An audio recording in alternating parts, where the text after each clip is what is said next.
In terms of territorial defense, we presented to the President our updated plan for our territorial defense Bantay Kalayaan.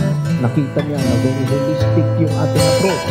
Hindi lang po kasi tayo nakatingin sa labas ng ating bansa, pero nakatingin din po tayo sa loob. No? Meaning, when we talk about territorial defense, we are not just doing external defense, looking outward, but we are also looking inward and addressing the united front work ng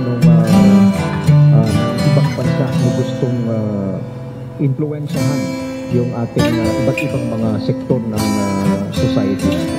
Presented to our President several options that the Armed Forces of the Philippines will be doing, not just in terms of performing our RORE operations, but including the other operations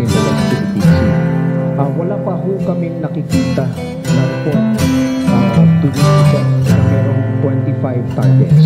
A missile attack is a possibility. Yun nga po, may report na nga na may 25 na targets dito. That is why we are also prepared for those. No? Ang isa pong pwede natin gawin is we harden our facilities. We protect our facilities from possible missile attacks.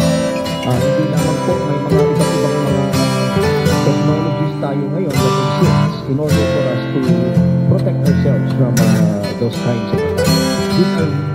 These are the realities that we have to face.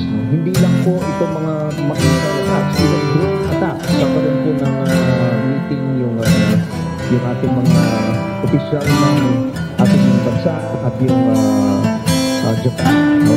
And we are hoping that during that meeting, the RAA or the Reciprocal Access Agreement will be signed